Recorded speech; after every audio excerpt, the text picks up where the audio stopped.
Vidéo du 9 novembre 2023. C'était inéluctable. Nous ne pouvions continuer à vivre dans le mensonge, la bouffonnerie, l'hypocrisie, l'imposture, l'histoire réinventée et déformée, la falsification de la réalité. Un jour, fatalement, devant le désastre sociétal en cours, devant la faillite de la France, quelqu'un chercherait à comprendre, oserait, s'attellerait au rétablissement de la réalité sociopolitique de la France, de la réalité de qui est réellement Charles de Gaulle, à l'origine de la constitution de la Ve République. Et surtout, ce quelqu'un le ferait savoir. Premièrement, la promotion du colonel de Gaulle au grade de général de brigade à titre temporaire date du 1er juin 1940. Cette promotion a été annulée par décision ministérielle du 22 juin 1940. La carrière militaire du colonel de Gaulle a pris fin par décret présidentiel du président Albert Lebrun, qui l'a placé en retraite d'office par mesure disciplinaire le 23 juin 1940. Deuxièmement, en 1943, sans posséder la légitimité nécessaire, De Gaulle a rétabli la franc-maçonnerie interdite en 1940. Troisièmement, le 1er décembre 1944, De Gaulle est à la tête du gouvernement provisoire constitué le 21 novembre précédent.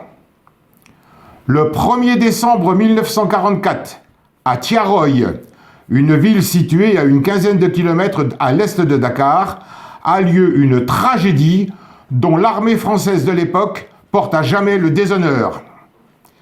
400 tirailleurs sénégalais, des soldats français d'outre-mer, venus combattre l'Allemagne nazie sur le sol de la métropole, sont en attente de retour dans leur foyer. Ils doivent percevoir leur solde prévu au moment de leur démobilisation.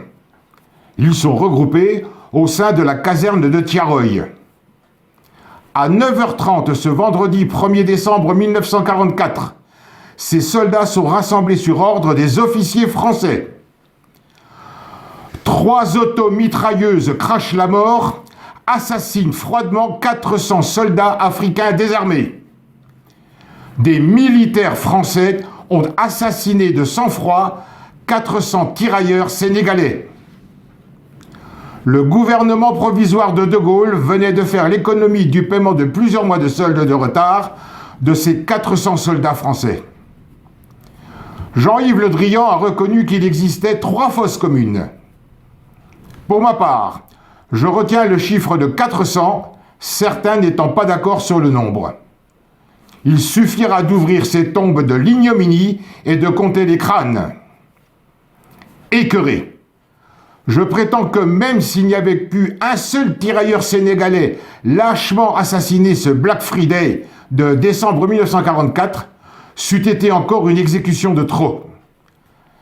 Renaissance française au pouvoir dénouera cette infamie pour l'honneur à titre posthume de ces 400 soldats, pour le repos de leur âme. Ça n'effacera jamais ce crime d'État de la mémoire collective, cet assassinat de masse perpétré fatalement sur ordre. Sur ordre de qui? Quatrièmement, le 28 septembre 1958, la 4e République empêtrée dans les événements d'Algérie, le président du Conseil de Gaulle propose un texte par voie référendaire devant donner une nouvelle constitution à la France. Ce texte est adopté à plus de 82%. La 5e République est proclamée le 4 octobre 1958. Il y avait déjà, à l'époque, des constitutionnalistes, des professeurs de droit, des avocats, bref, des gens qui avaient étudié le droit, des gens qui, comme moi, savaient lire.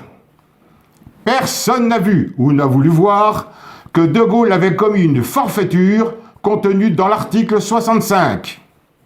En effet, imposé par la tromperie que le président de la République, chef du pouvoir exécutif, préside le Conseil supérieur de la magistrature, organe majeur de l'autorité judiciaire, et que c'est lui, le président, qui désigne les 9 membres dudit Conseil, est une violation flagrante de la séparation des pouvoirs qui abroge définitivement la Constitution. Quid de l'article 64 qui dispose que le président de la République est le garant de l'autorité judiciaire. Cette violation de la séparation des pouvoirs actionne automatiquement l'article 16 de la Déclaration des droits de l'homme et du citoyen du 26 août 1789. Cinquièmement, le 21 décembre 1958 a lieu l'élection du futur président de la République. La Ve République est proclamée depuis 3 mois et 17 jours. De Gaulle remporte l'élection avec 78% des suffrages. Mais il n'est pas encore président, le Conseil constitutionnel devant valider les résultats du scrutin. Pourtant, autoritairement, sans aucune légitimité, il n'est plus président du Conseil. Le président de la République en titre, René Coty, ne l'a pas nommé Premier ministre. Le lendemain, 22 décembre, De Gaulle pond l'ordonnance numéro 58-1270 qui, en son article 5, place les procureurs de la République, le parquet, sous l'autorité du ministre de la Justice, brisant l'homogénéité de l'autorité judiciaire pourtant votée 3 mois et 18 jours auparavant, violant une nouvelle fois la séparation des pouvoirs.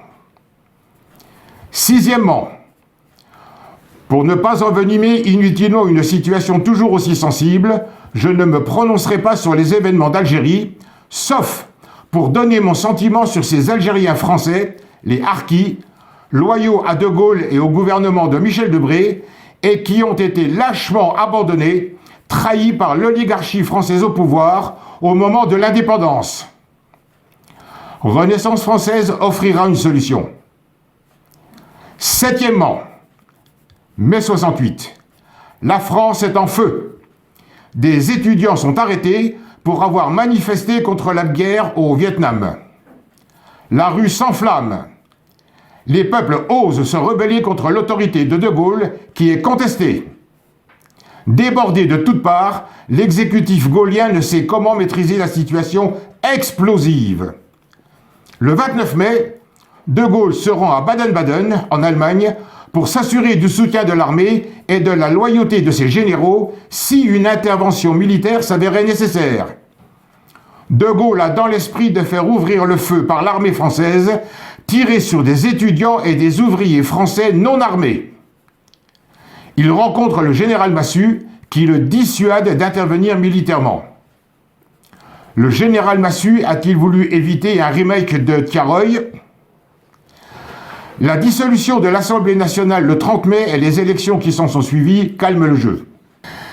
Personnellement, j'ai estimé le général de brigade à titre temporaire du 18 juin 1940, le colonel du 22 juin 1940, le retraité du 23 juin 1940.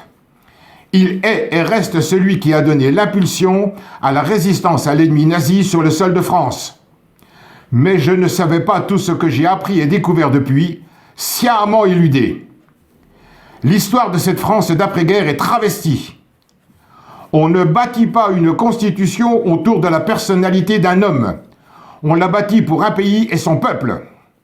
Aux dirigeants d'en accepter les termes dans l'intérêt supérieur de la nation. En raison de sa constitution bâclée, l'homme politique de Gaulle a été et est toujours un fléau pour la France.